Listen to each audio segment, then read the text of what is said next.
અર્થશાસ્ત્ર વિષય છે એ ભણીએ છીએ અને તો ચેપ્ટર નંબર 3 છે એની શરૂઆત કરી હતી, નાણું અને ફુગાવો.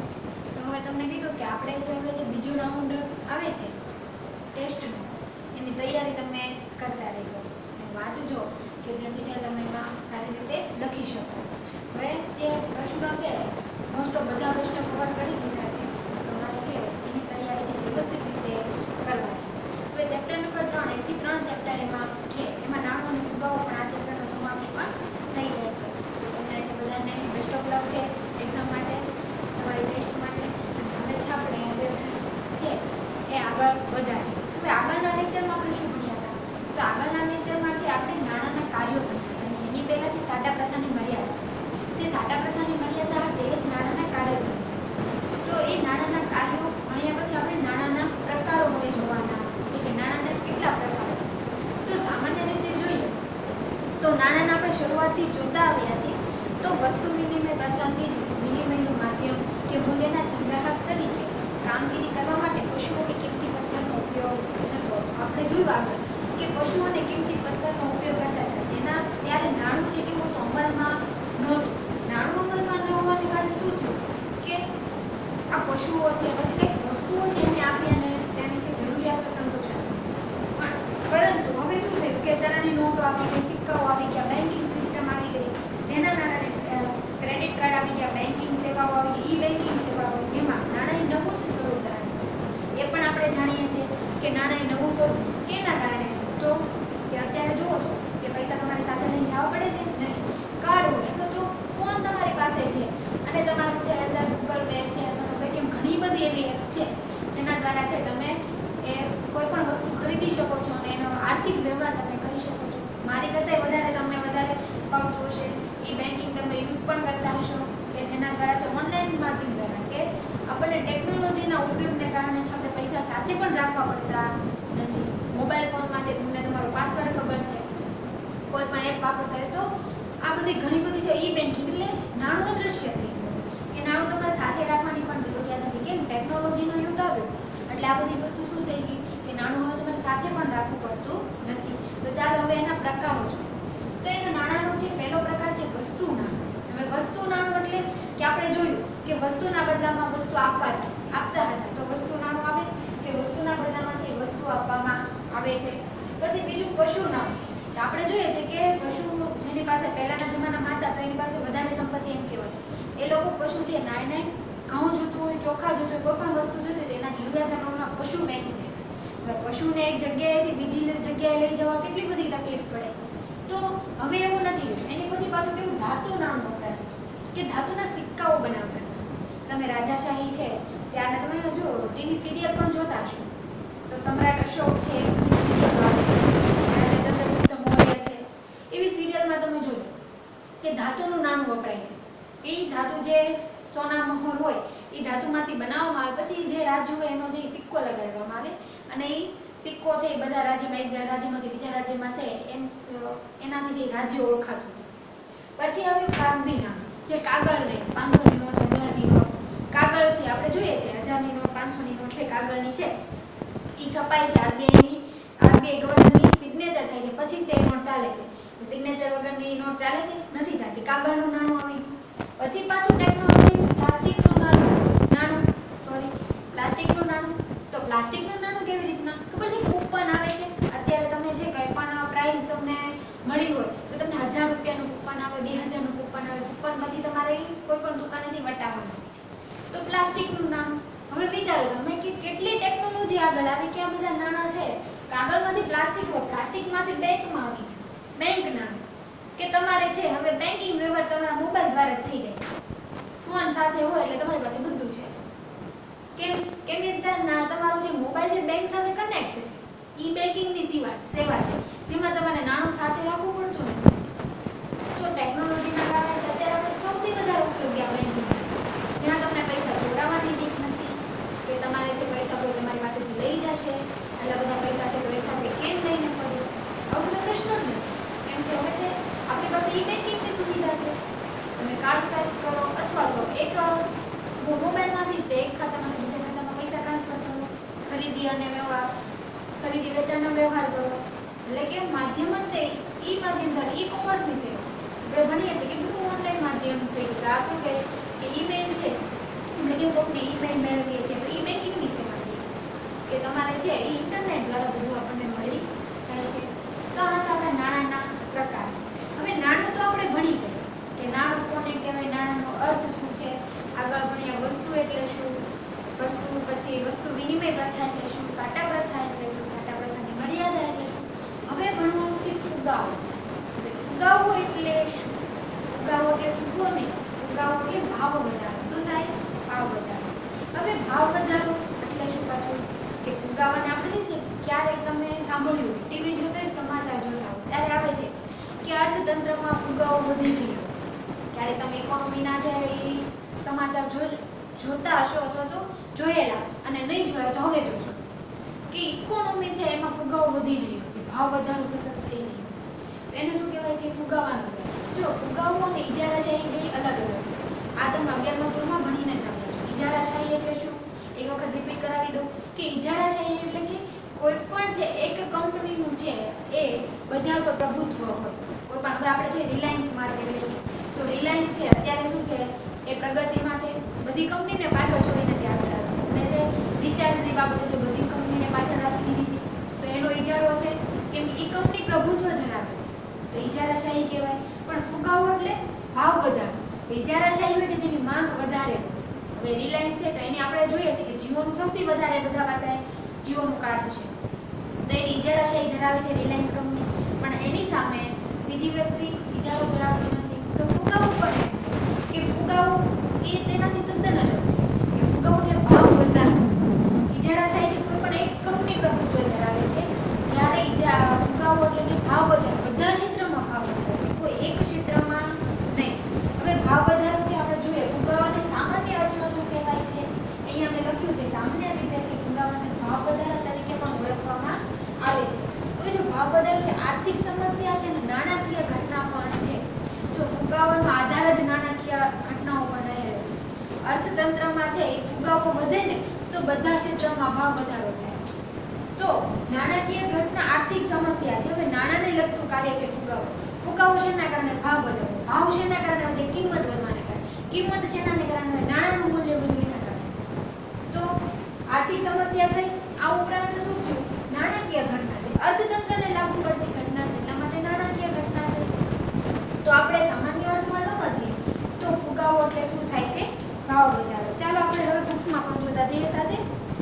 તો ફુગાવાની વ્યાખ્યા છે એ તમે જોઈ શકો છો કે વસ્તુના પુરવઠા કરતાં તેની વધારે પ્રમાણમાં માંગ થાય તે સ્થિતિને ફુગાવો કહે છે. જો આ વ્યાખ્યા કોણ આપે છે? આ વ્યાખ્યા એપી લર્નર આપે છે. જો યાદ ખાસ રાખવાની છે, એપી લર્નરે શું વ્યાખ્યા આપી છે?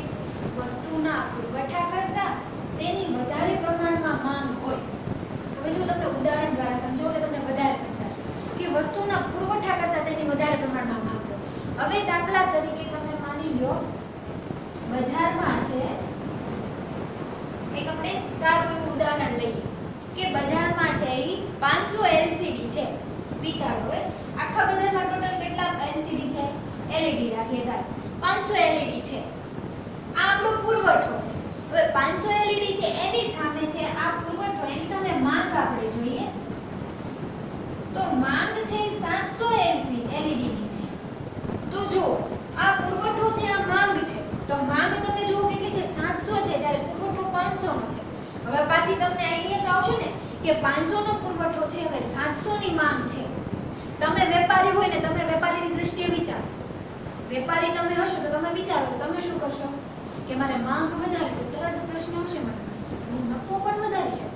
500 એલઈડી ની માંગ છે, 200 ગ્રાહકો છે, વધે છે હજી 500 ની સામે. 500 ને વેચું તો એલસીડી નો ભાવ છે 50,000 છે તો 70,000 કરી શકું ને, મને પણ ફાયદો થશે. તો થયો ને ઇજારો, ફુગાવો. તો જુઓ હવે શું આમાં થયું કે 500 પુરવઠો બજારમાં છે અને સામે 700 જણા લેવા વાળા છે. હવે વ્યક્તિ છે એ શું કરશે કે ભાવ આ લોકો વધારશે તો પણ એ લોકોને એલઈડી ખરીદવા છે, એટલા માટે ભાવ વધારે આપશે જ. હવે બજારના વેપારીઓ શું વિચારતા? એનો નફો વિચારતા. તો જે 200 એલઈડી છે, 200 ગ્રાહકો છે એને પણ માંગ, આ 200 ગ્રાહકોની માંગ વધારે છે ને. કેમ? કેમ કે 500 જ છે, 500 એલઈડી છે ને 200 ગ્રાહકો વધારે કરશે, વેપારી લોકો ભાવ વધારી દેશે, 50,000 ની જગ્યાએ 70,000 લેશે, 80,000 લેશે, જેનાથી માર્કેટમાં શું થશે, ભાવ વધારે, કિંમત વધશે. તો આપણી વ્યાખ્યા પણ એ જ થઈ કે વસ્તુના પુરવઠા કરતા તેની વધારે પ્રમાણમાં માંગ હોય તે સ્થિતિને ફુગાવો કહે છે. સમજાણું? કે વસ્તુના પુરવઠા કરતા, ઉદાહરણ જો તમે તમારી જાતે બનાવશો તો પણ તમને યાદ રહેશે, અને મેં આપ્યું ઉદાહરણ યાદ રાખશો તો પણ તમને યાદ રહેશે કે વસ્તુના પુરવઠા કરતા વસ્તુની માંગ વધારે છે. 500 પુરવઠો હતો, એની સામે માંગ 700 ની છે, 700 લોકોએ માંગ કરી, તો વસ્તુઓ જણા છે વધારે છે, એટલે સામેવાળો વેપારી શું એને નફો વિચારશે. નફો વિચારશે એના કારણે શું થશે કે ભાવ વધારો થશે. ભાવ વધારો સર્જાય એટલે કે ફુગાવાની સ્થિતિ સર્જાય. તો આપણી વ્યાખ્યા પણ જે એપી લર્નરે કીધી છે એ સાબિત થઈ જાય કે વસ્તુના પુરવઠા કરતા તેની વધારે પ્રમાણમાં માંગ થાય તે સ્થિતિને ફુગાવો કહીએ છીએ. ચાલો હવે એસપી શું કહે છે? જો આ ભાઈ કઈક અલગ કહે છે અર્થશાસ્ત્રી, અને આ અર્થશાસ્ત્રી કઈક અલગ કહે છે. વાસ્તવિક આવક કરતા નાણાકીય આવક વધારે ઝડપી થાય. જો વાસ્તવિક આવક અને નાણાકીય આવક, પાછું સમજવાનું, વાસ્તવિક આવક એટલે શું અને નાણાકીય આવક એટલે શું. તો વાસ્તવિક આવક એટલે એવી આવક જે તમારી રિયલમાં આવક હોવી જોઈએ. હવે દાખલા તરીકે લઈએ તમારું ઉદાહરણ કે તમે છે કંઈક નોકરીએ ચડ્યા છો કોઈ કંપનીમાં, તો કંપનીમાં તમે નોકરી કરો છો, તમારો છે પગાર હોવો જોઈએ, તમે કામ કરો છો એ પ્રમાણમાં તમારો પગાર 45,000 થી 50,000, હાલો ને આપણે 45,000 રાખીએ, 45,000 તમારો પગાર છે. હવે વિચારો કે એ ઉપરાંત છે તમારો પગાર, તમે બીજું કાર્ય કરી અને પાછો વધારે પગાર કમાશો, 50,000 તમે કમાવો છો, મહિને તમારી ઇન્કમ 50,000 ની છે, ઓલામાં દર્શાવે છે 45,000. વાસ્તવિક આવક તમારી કેટલી થઈ? વાસ્તવિક આવક છે તમારી થઈ 45,000. જ્યારે તમે વધારાની જે 50,000 ની 5,000 વધારે મેળવો છો એ તમારી શું થઈ? નાણાકીય આવક. એને તમારી શું કહેવાય છે? નાણાકીય આવક. જો વધારે ઝડપથી વધે તેને ફુગાવો કહેવાય. હવે જો તમારી નાણાકીય આવક, તમારી વાસ્તવિક આવક 45 હતી પણ બીજું કાર્ય કરી અને બીજી ગમે જગ્યાએ છે પૈસાનું રોકાણ કરીને પણ તમે આવક મેળવો છો, તો 5,000 તમારી વધારાની આવક થઈ ને. હવે વધારાની આવક છે 5,000, તો તમારે એડ થશે તો તમને મહિને ઇન્કમ 50,000 ની થશે. 50,000 ની જે ઇન્કમ છે એ તમારી નાણાકીય આવક છે. હવે 5,000 તમને વધુ મળે છે, સ્વાભાવિક છે, તમારી 45,000 માં જરૂરિયાતો સંતોષાતી હતી, સામે 5,000 વધારે મળે છે, તો તમે બીજી જરૂરિયાતો ઊભી કરશો, જે તમને વસ્તુ લેવાનું મન થશે, તમારી માંગ વધારશો, તમે વસ્તુ લેવા માટે પ્રેરાશો. તો શું માંગ વધી ગઈ? માંગ વચ્ચે સામે શું થશે કે ભાવ વધારો થશે. તમારી આવક વધી છે એના માટે માંગ પણ તમે વધારશો, અને તમારી છે આવક વધી છે એના કારણે પછી શું થશે કે બજારમાં ભાવ વધારો પણ થશે. તો આ પણ ફુગાવાની સ્થિતિ. તો આ પાછું કોણ કહે છે? એસપી ભેગું એમ કહે છે કે વાસ્તવિક આવક કરતા નાણાકીય આવક છે વધારે ઝડપથી વધે તો એને ફુગાવો કહે છે. ઉદાહરણમાં તમને કીધું, પછી તમે કરિયાણાની શોપનું ઉદાહરણ લઈ શકો છો. એ છે કરિયાણાના શોપને દુકાનવાળા છે એ લોકો મહિને છે 50,000 થી 60,000 છે ઇન્કમ ધરાવતા હોય, એની વાસ્તવિક આવક 60,000 હોય, એને મળતું હોય, પછી પાછી બીજી ઇન્કમ એને મળતી હોય કે વસ્તુ છે કાળો બજાર તરીકે વેચતા હોય, બીજી તરીકે વેચતા હોય, એ લોકોને 10-20,000 એમાં મળતા હોય, તો 80,000 ની આવક હોય તો વાસ્તવિક આવક એની 60,000, નાણાકીય આવક એની 80,000, તો 20,000 નો ફરક પડ્યો. હવે 20,000 છે એ શું થયું એનું કે 20,000 છે એની નાણાકીય થઈ, જે એમાં માંગ અને જરૂરિયાતો વધારે છે. તો આ છે આપણી નાણાકીય અને વાસ્તવિક આવક, તેને પણ આપણે ફુગાવા તરીકે ઓળખીએ છીએ. જો આ ખાસ યાદ રાખવાનું છે કયા અર્થશાસ્ત્રીએ કઈ વ્યાખ્યા.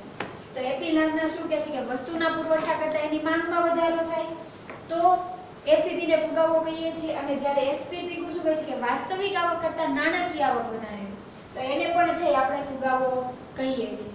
હવે જ્યારે ડોક્ટર જેમ કેન્સના મતે શું કહેવા માંગે છે, તો કેન્સ એમ કહે છે કે ફુગાવાની સાચી સ્થિતિના સાધનોને પૂર્ણ રોજગારી પછી પણ નાણાકીય આવક વધે તો છે કઈ સ્થિતિ સર્જાય છે?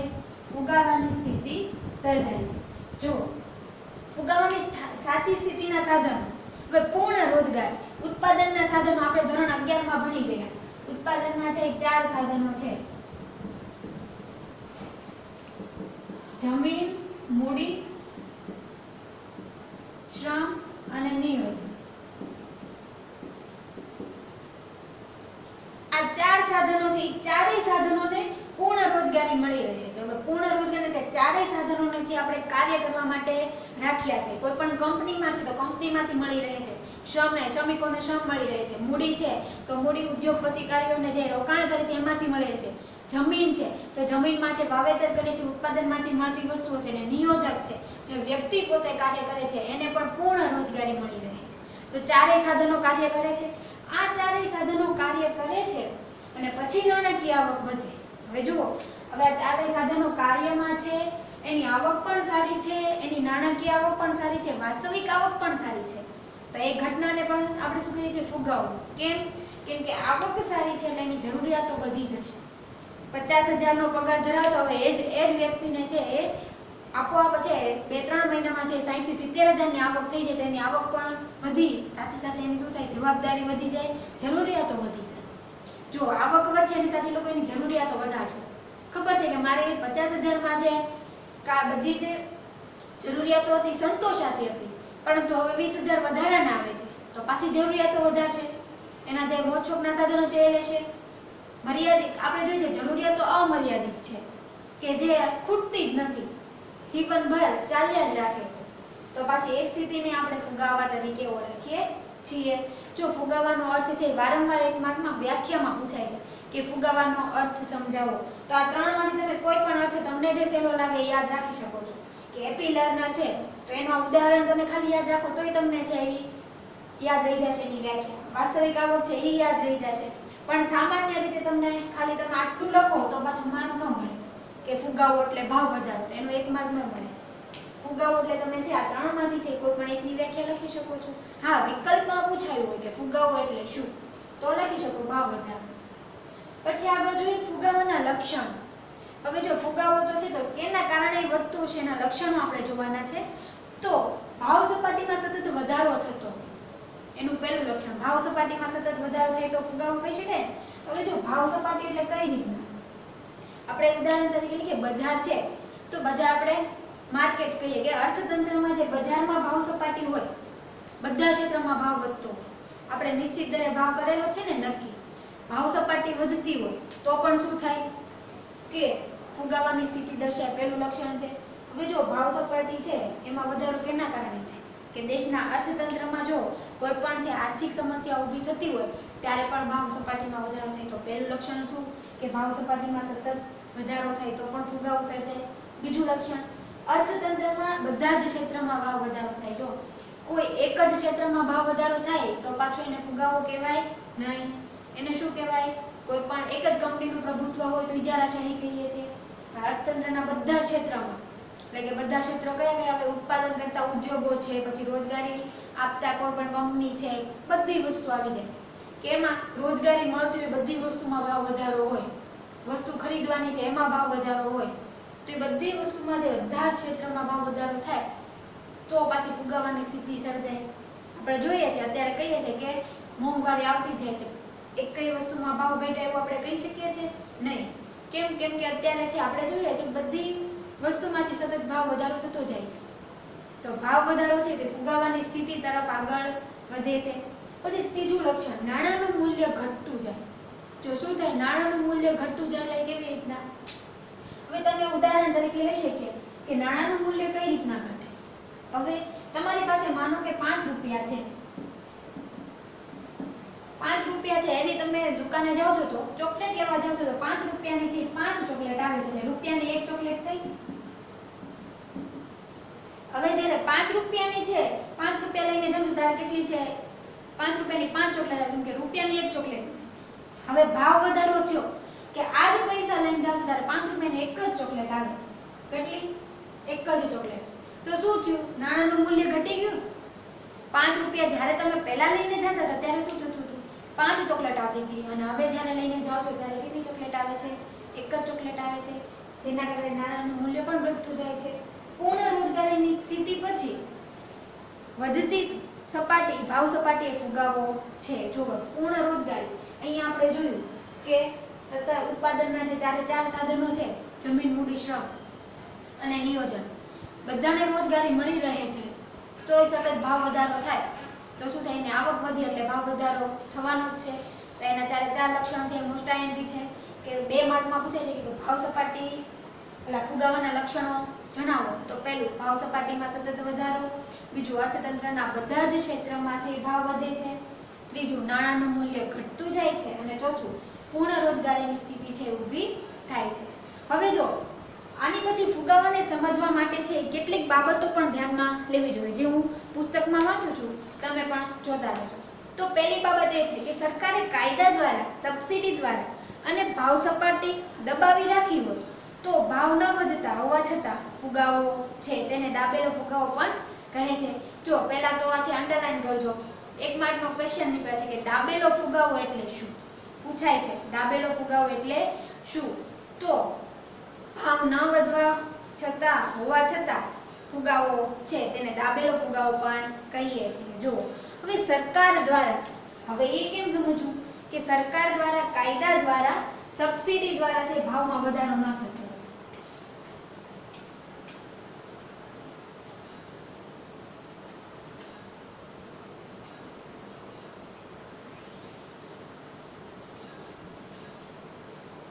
સરકારના કાયદા દ્વારા, પહેલું તો આપણું છે સરકારના કાયદા. સરકાર કેવા કેવા કાયદા ઘડે? તો ઉદાહરણ તરીકે લઈશું કે પેટ્રોલ. તો જો પેટ્રોલ છે વેચનારી કંપની છે, રિલાયન્સ છે, અદાણી છે, HP છે, એ બધી કંપનીઓ છે એ સરકારના કાયદા હેઠળ આવે ને. નકર તો એને મન ફાવે એટલા ભાવ લઈ શકે ને. 70 થી 80 રૂપિયા આપણે જોઈએ ત્યારે ભાવ હોય લીટરનો. તો એ લોકોને જો એ સરકારના કાયદા હેઠળ ન ચાલતા હોય તો 170 લઈ શકે લીટરનો. પણ સરકારનો અમુક હદ સુધીનો કાયદો છે કે સરકારના નિયમ પ્રમાણે એને ચાલવાનું છે. એટલા માટે છે 80 રૂપિયા ભાવ સરકારના નિયમ પ્રમાણે લે છે. હવે એ લોકોનું ચાલતું એ લોકો 180 લઈ શકે છે લીટરનો. કેમ? સરકારના અમુક નિયમો છે કે તમે આટલી હદ સુધી તે તમે છે એ ભાવમાં વધારો કરી શકો છો. તો પાછી સબસિડી, અમુક વસ્તુઓમાં સરકાર સબસિડી આપે છે ખેડૂતોને કે જે એને જેટલો ખર્ચો થાય છે ઉત્પાદન ક્ષેત્રે, તો એ ખર્ચામાં છે એ કંઈક અમુક વસ્તુનો જેટલો ખર્ચો થાય એમાંથી અમુક નાના સરકાર દ્વારા આપવામાં આવે છે. સરકાર દ્વારા આપવામાં એટલે કે એનું જે ભારણ ઓછું થઈ જાય છે તો એને સબસિડી કહીએ છીએ. તો સબસિડી આપવામાં આવે છે સરકારના કાયદા દ્વારા ભાવ સપાટીને દબાવી દેવામાં આવે છે, એટલે કે ભાવો વધતા નથી. તો આવી સપાટીને શું કહેવાય છે? દાબેલો ફુગાવો પણ કહેવાય છે કે ભાવ છે એ ન વધતા હોવા છતાં ફુગાવો છે તો તેને શું કહેવાય? દાબેલો ફુગાવો. જો કેના કારણે? કેમ કે સરકારના કાયદા દ્વારા અને સબસિડી દ્વારા છે એ ભાવ દબાવી દેવામાં આવે છે, ભાવ સપાટી નીચી રાખે છે. આ જો આ ન હોત તો અત્યારે છે આપણે પેટ્રોલના ભાવ 180, 90 એ લોકોને મન ફાવે એટલા લઈ શકે છે. પણ સરકારના અમુક કાયદા છે, સબસિડી આપે છે, એટલા માટે છે એ ભાવ સપાટી દાબેલી દે છે. એટલા માટે એને દાબેલો ફુગાવો પણ કહીએ છીએ. પછી બીજું છે, જો અર્થતંત્રમાં ટૂંકા સમય માટે અમુક જ સેવાઓ કે વસ્તુઓ માટે ભાવ વધારો લાગુ પડ્યો હોય તો પણ તે ફુગાવો નથી. હવે જો ટૂંકા સમય માટે ભાવ વધારો એ કેમ લાગુ પડે? તો ટૂંકા સમય માટે ભાવ વધારો તો આપણે જોઈએ થોડાક વર્ષો પહેલા ઉત્તરાખંડમાં આપણે વાદળ ફાટ્યું હતું. એ તમને ઘટના યાદ હશે. ઘણા બધા લોકો ફસાઈ ગયા હતા. આપણા ગુજરાતના પણ ઘણા બધા લોકો ત્યાં ફસાઈ ગયા હતા.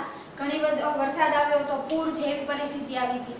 તો ત્યાંના લોકોએ શું હતું, જ્યાં તે સ્થાયી લોકોએ તો ફૂડ પેકેટના ભાવ વધારી દીધા. જે પાર્લેજીનું બિસ્કિટનું પેકેટ આપણે જોઈએ છે 5 રૂપિયાનો હાવ નજીવી કિંમતમાં, એ લોકો 50 રૂપિયા 60 રૂપિયા એક બિસ્કિટના પેકેટની કિંમત. પાણી છે તો પાણીની નાની બોટલની કિંમત વધારે. ખાવા પીવાની વસ્તુ તો સતત ભાવ વધારે. જે વસ્તુ તમને 5 રૂપિયામાં મળતી હતી એ વસ્તુ એ લોકો એના કેટલા લેતા? 50 થી 60 રૂપિયા લેતા.